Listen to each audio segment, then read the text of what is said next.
Good morning, everybody. Morning. Welcome to the New York Jazz Flutet's performance workshop with lots of how-tos. My name is Chip Shelton, and how's everybody feeling today? If you're feeling real good and you know it, say yeah. Yeah. And if you're looking real good and you show it, say oh yeah. Oh yeah. I think we agree. Yes, yes, yes.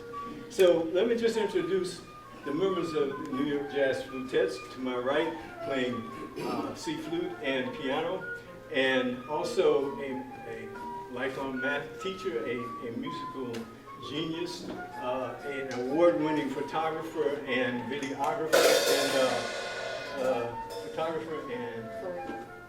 and poet. That's right. Poems. Yeah. Give a warm welcome to Miss Dottie Anita Taylor.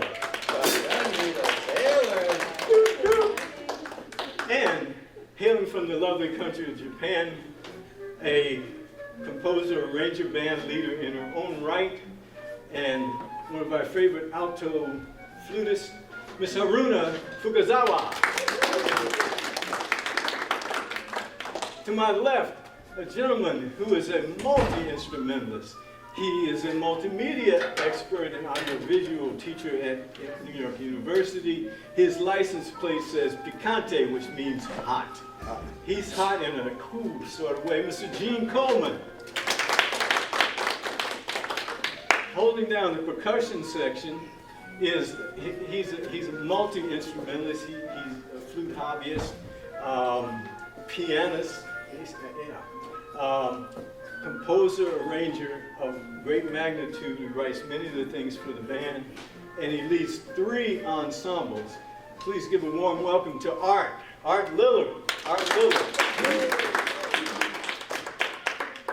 So we'll tell you, each of us will tell you a little bit about our respective stories. I'll start out.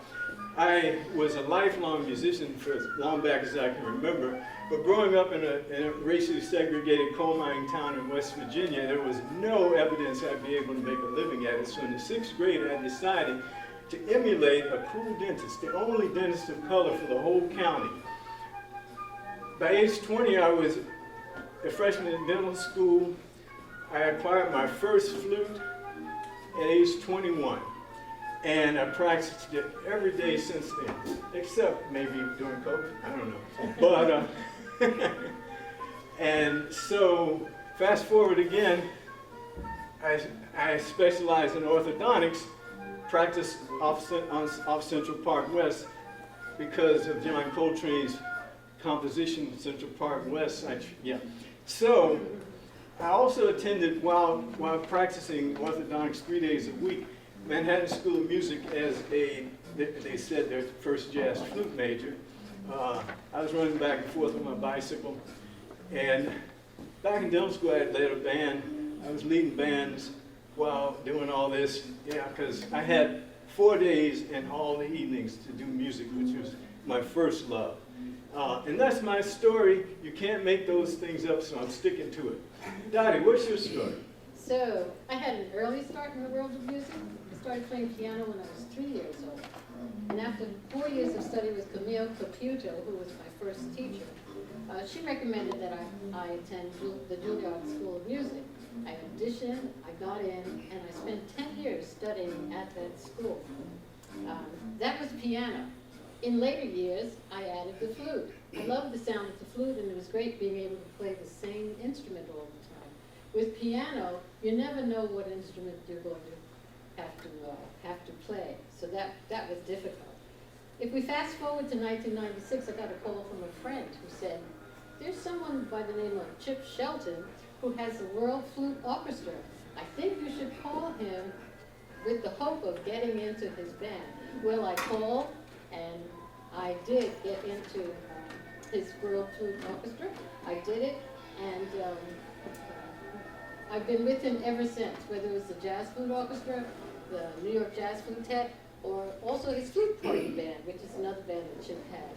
I enjoy every moment of it, and it's really wonderful playing with other flutists, and also having the opportunity to write for each of those bands that he has. That's my story. Oh, that's that's a very booming story. Thank you, Dottie. Artificial intelligence. Haruna, what's your story? Yep. Hi, my name is Haruna. I'm from Japan. So my first flute ensemble experience was in a college in Japan. So they had a big flute orchestra. And I played alto flute, bass flute, and sometimes contrabass flute, no C flute. And after graduation, my flute teacher asked me to join his flute large ensemble, and we had a concert regularly. And since I'm here, yeah, I'm performing with my quintet, jazz quintet, and this jazz flutet and flute party band. That's my experience with the ensemble. Thank you, Haruna. Gene, what's your story? Well, my story, I'm a New York-based freelance jazz flutist, also with careers as an audio engineer and an adjunct professor teaching film courses. During this period of COVID isolation, I became interested in an activity that I probably wouldn't have thought about during normal times, to explore ethnic flutes from the world's different music cultures, such as the ney and Arabic, Turkish, and Persian music styles, the Hindu Banjari bamboo flute, and also the Irish low whistle. My experience with the flute ensemble has been very gratifying. I've been associated with the flute ensemble in its various formations, starting with the World Flute Orchestra in the mid-1990s, through this present time as a member of the New York Jazz Flutet and also the Flute Party Band. It's been a valuable learning experience in playing in ensemble settings and improving music reading skills. That's your story? That's my story. You sticking to it? Yes. All right. Lillard, what's your story? Well, I've always had a very stern work ethic, and I was a baseball player in my early teens. I cracked up my knees, so I traded in my back for a couple drumsticks and never went back. Very pleased to have made a life in music, although meager. I'm very frugal, so I've done okay, thank the Lord. Very pleased to have the chance to write for this band and the flute orchestra, and it's a wonderful thing, the flute. I picked it up in 1969, and I play flute, but I am not a flute player, and you won't have to suffer that. But I can play soft enough to play with flutes, and I think they're a lovely instrument, and they're much more portable than drums. You don't need a oil or reeds or Yeah. and I just really enjoy playing with flutes. They blend well, they're beautiful. I have a big band with 2 flutes in the woodwind section, 3 saxes and 4 brass and 5 rhythm. And I hope you enjoy what we're doing here. They're going to play one of my pieces called Happy Blues, which generally makes people feel a little happier. So check your happy meter, and if it doesn't work, you can yell at me after the thing. And away we go. Thank you, Art Lillard. Thank you so much. So let's turn it over to Dottie to direct our next venture. So at this time, it's time for you to play. You have your flute with you. If you don't have it out, get it out. We're going to flash, or we're going to put up on the screen a picture of Art Lillard's Happy Blues, and the lyrics will be there. For those of you who are playing, there will be one page there. After you finish that page, you can stop. We will continue on, and we will come back to that first page again. You can play along with us at that time, and then we'll finish it out, okay? So, kind of quick direction, but I'm going to give you a feel for the music by singing the lyrics for you. I'll be singing in an octave lower than it is on the sheet because of my range, but it goes. You ask me now, how can it be The blues are gonna set me free. Well, all that I can say, they make me feel so happy. You ask again, how can it be? The blues will somehow set me free. Well, let me say again, they make me feel so happy.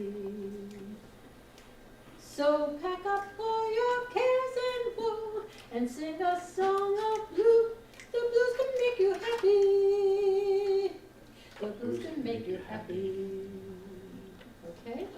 So now we're going to play Happy Blues. We will have an 8-bar introduction, as you can see up on the screen.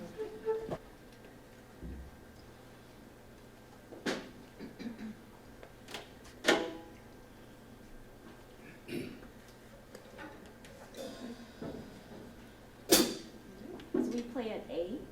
You play at A, yes, thank you, I should have said that. Yes.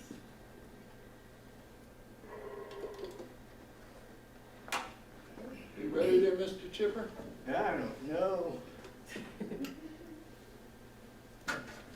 This contrabass flute is 25 years old. It takes a minute to get in the mood. Okay, I'm ready. 1, 2, 1,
much for joining in. It sounded wonderful.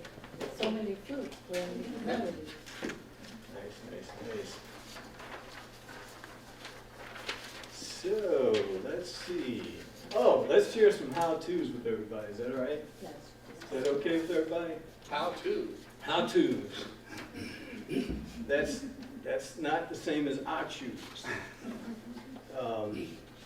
So a little bit about how I manage and book the band. You know, back in the 90s when we had the World Flute Orchestra start out as the World Flute Choir, you know, it was mostly telephone calls to a whole lot of people.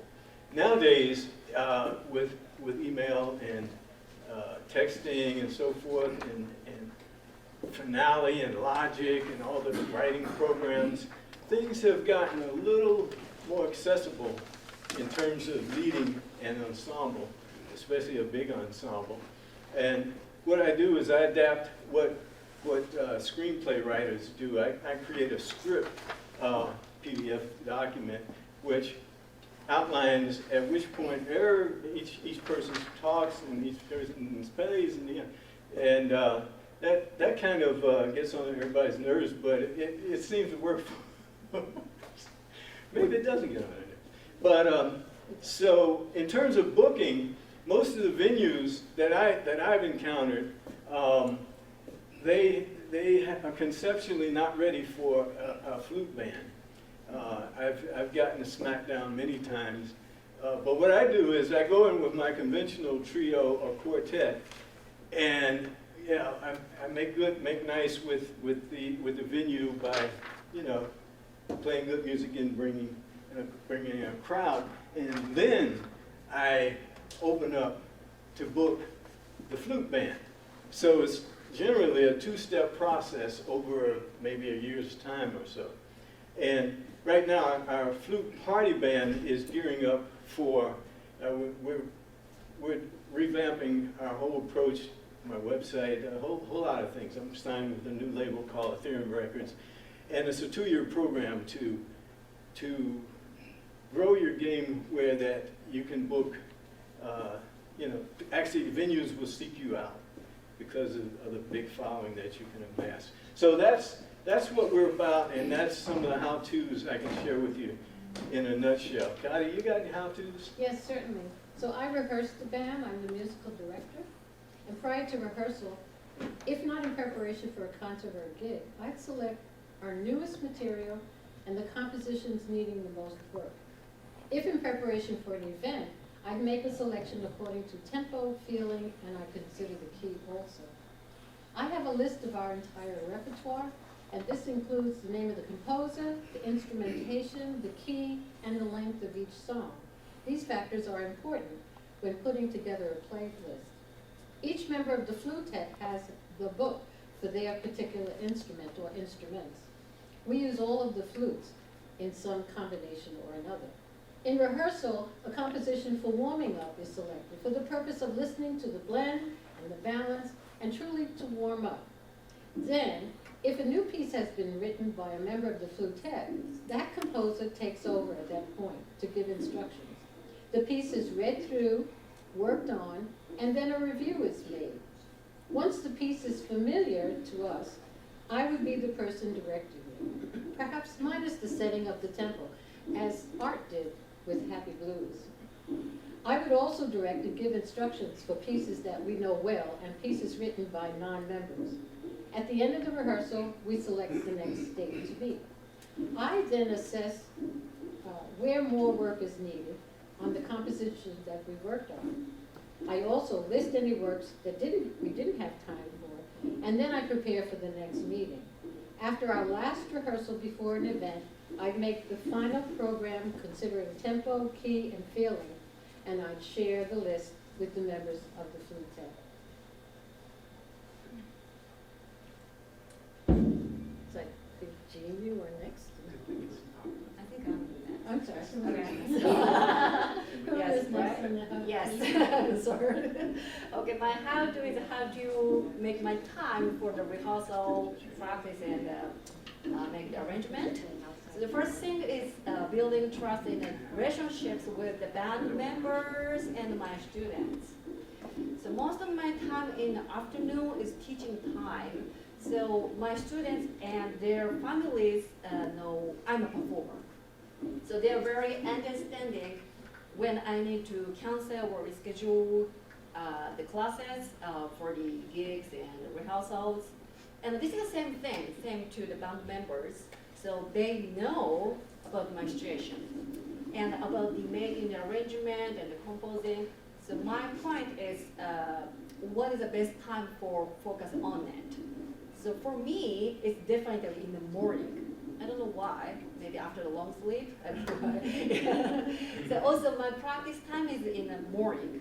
So I think this is my secret.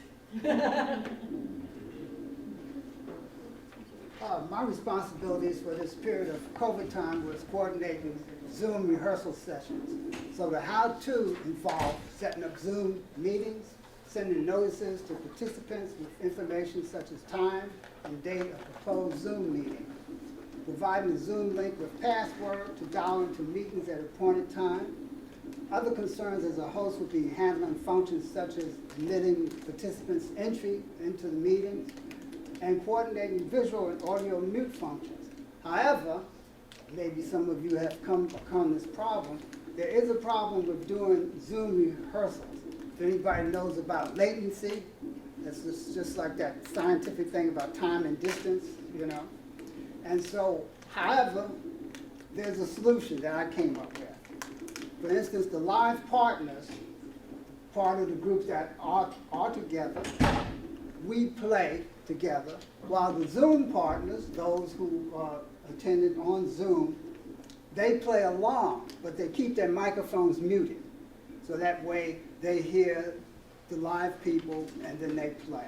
And that way the latency effect is not created. Hello.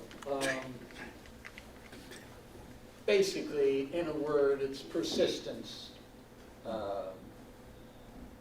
Booking any kind of non-commercial group is a challenge, and I must admit, some places I've called so many times, they think they heard my name because I called them.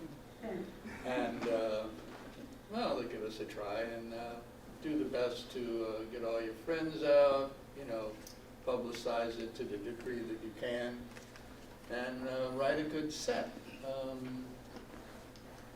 One of the things I keep in mind is root motion, which is from tune to tune. A strong root motion would be down a third, either major or minor, up a step, down a step, up a half step, down a half step, or up a fourth.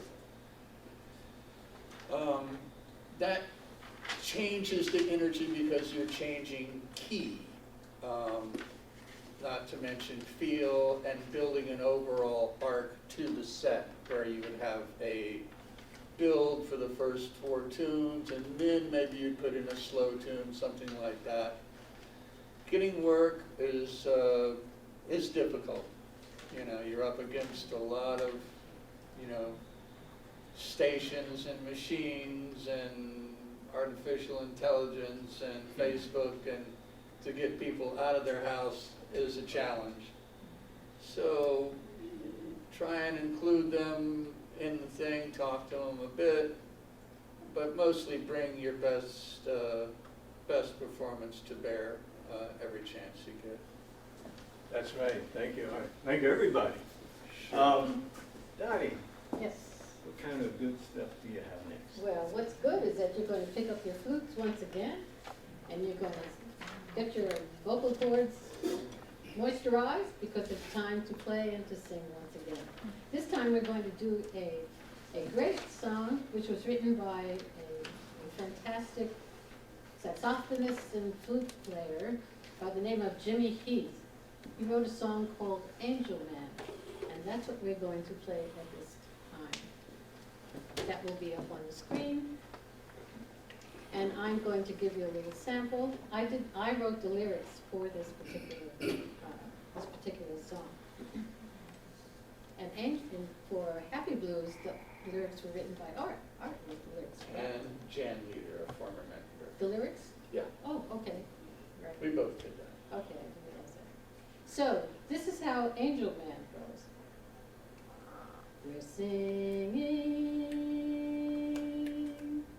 the song Angel Man. I'm going to fast forward. We're singing the song Angel Man. We know that we love this song, and its rhythm is jazzy. We love this song. Yes, its rhythm is jazzy.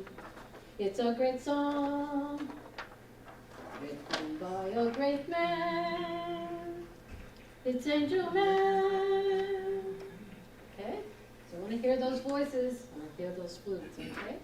So you're going to, like before, you're going to begin with the pickup into A. All right, we're playing the first part. Oh, and I'm playing piano on this one.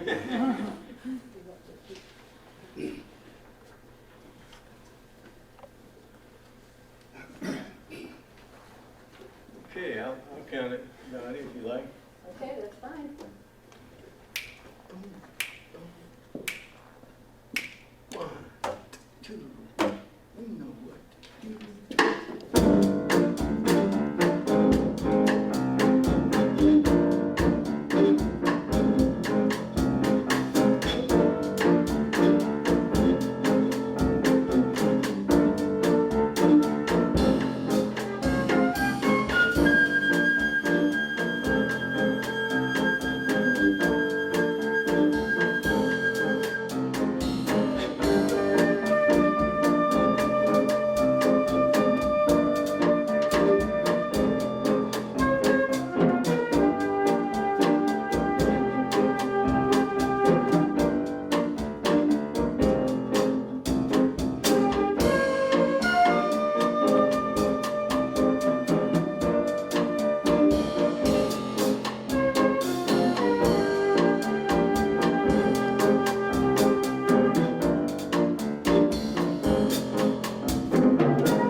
the pleasure of playing with a big band called the Jazzmobile Big Band, led by oftentimes Jimmy Heath, sometimes Frank Foster.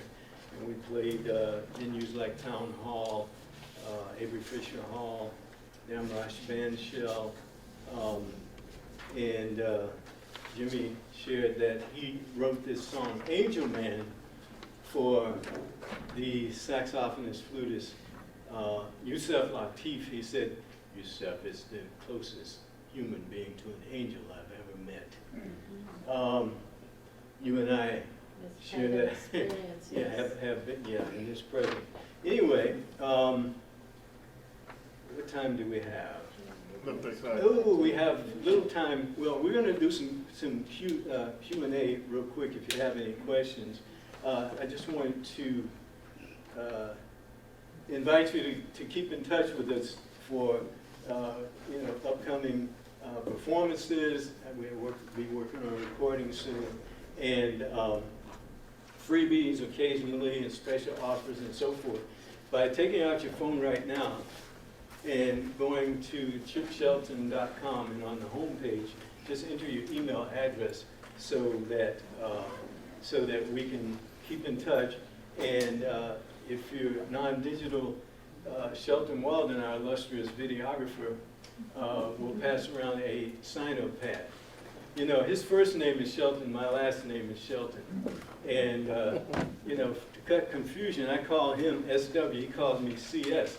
But whenever a pretty lady like Dottie or Haruna says, hey, Shelton, both of us go, yes. It's the Chip Shelton Walden show. Anyway, so let's see.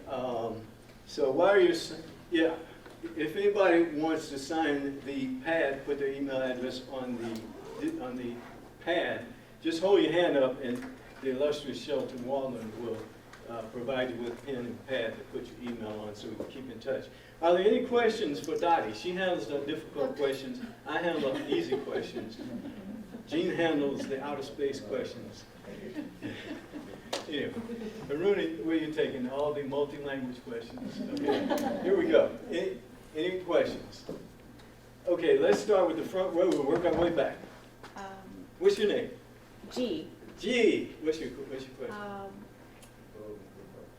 Just like I've never really played jazz before. How do you, I guess advice for playing jazz on flute versus classical, or like the difference? Or Excellent question, G. Okay, so yeah, improvisation has been around for eons within music, and in the early 1900s, black musicians in New Orleans and spread across the country, and now every country I go to, there are experts and schools of jazz. So the way to start would be to go to the Flute Club website, and you'll see a webinar, performance workshop that Dottie and I did on getting started with improvisation. You'll see one where she led and one where I led the workshop, and we give you a lot of how-tos on getting started with improvisation. It is such fun. So, and also on chipshelton.com, I have at least one of the performance workshops that I did on the subject based on brainwave studies. Okay, and we present that at the Flute Fair a year or two ago. So that's an excellent question. How to get started with this? What's with this improvisation thing? It's fun. You'll love it. You'll love it. Second question. I won't be playing seafood, but I was curious how, like, each of you got interested in the different types of flutes that you play. I'll let Dottie handle that one. That's kind of hard. Gene's got that one. Yeah, well, I started originally with the C flute, and at that time, most people weren't playing flute as their main instrument. And so I got the idea, like, since there were other flutes available, it would just offer me more colors. And also I played with a Latin band, a local Latin band, and that percussion was so loud that I couldn't hear myself even playing over a microphone. So I got the idea to play piccolo for my solos because piccolo cuts through everything. So then I learned about alto flute, and I heard the alto flute, and I thought that would be a nice, like, ballad. So I played ballad on that. And then bass flute, I'm a night owl. I stay up late at night. I wanted to practice, and I thought bass flute would be good. So I came up with an idea. I cut the TV on, and then I practiced. And I figured if anybody heard anything, they would think that I was just watching TV, and they weren't playing the instrument. And then bass flute evolved with, like, I get a lot of calls to play bass flute, so that's how I sort of like incorporated different flutes. Okay, any other questions or answers? I have a question. When you improvise, like for instance, you just got finished playing Angel Man. Yes. And that's written in the key of, G minor. that's G minor. G minor, yeah, those two flats, yeah. Right, so if you know your blues scale, the G minor blues scale, would that be sufficient enough in order to improvise over that particular? Oh, certainly. That song has two chords within the A sections, G minor and F minor. And that F minor, that seventh doesn't dominate, so you can actually use all the G minor stuff on that F minor 7 as well.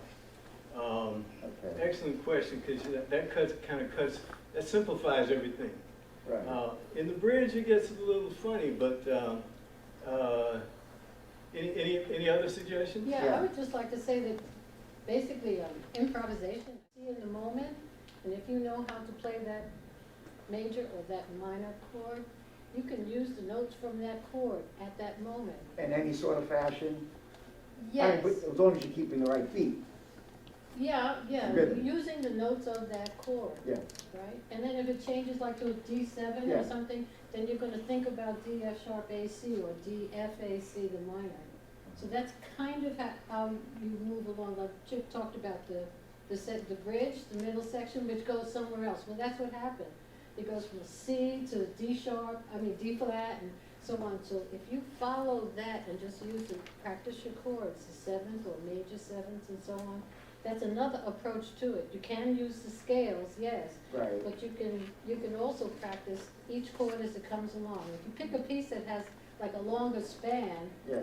of like say the G minor, Uh-huh. if it's a longer span, it gives you more of an opportunity rather than have to think that G, D, like that. Yeah. So to practice, if you pick one that has chords that go over say 4 bars or even 2 bars, then you have to get used to that. So, and then eventually your eye, it's an amazing thing what happens where you see it, your brain says, this, and then you play those notes. One thing I would suggest too is a teacher, actually Frank West, great saxophone and flute player, who told me, if you play a note that's wrong or sounds wrong, the correct note is always a half step away. So if you play that note and it's like you just go up or down half step and you'll be fine. And there's myriad ways to use that blues scale you talked about, Uh-huh. especially on this tune in the A sections. You can just play around with that blues scale through all the AA. Right. The B section a little bit, then back to the blues scale in A. Yeah. Okay, we got time for one more question. Yes. Excuse me, I don't speak much English. Me neither. It's the first time I saw a contrabass flute of this color. I saw white, this is, which material is done, and how much cost, which are the best market? Okay, The this best, is the Hagenwies contrabass flute made in Holland, and unfortunately he passed recently, rest in peace. This is a 25-year-old one. His last subcontrabass flute that he was able to make before he passed, I own that one. It's made of PVC pipe. The new subcontrabass, which is even an octave lower, it's a new polycarbonate, which is more environmental friendly. The website is still there, but unfortunately, his son doesn't seem to be real, interested in continuing the business, so it may not be available. But when I bought this, the Cantado is what I want. I would have wanted if I could, if I was in the position to spend $20,000+ for the Cantado. But this one I think was around $4,000 with a pickup for a microphone, a ledge for when you're sitting and playing to lean it on, and a couple of other features that I liked. And yeah, hope that answers your question. Okay, this is the last, no, go ahead. What's the thing on the mouthpiece you want to- The thing on the mouthpiece is this right here. Yeah. Okay, No, No, the mouth. It's a microphone. this is the microphone, and it's built into the instrument. The battery goes in here. This is a remote transmitter to that little amp over there. So it's communicating without cords. Okay, thank you so much for attending. We enjoyed performing for you. Mike, next got Eric Dolphy and Hubert Laws and this lady here, Carol Sudhalter, just placed 10th in the downbeat fall. She plays some real jazz. You check her out. Frank West. Just check out some jazz flute players.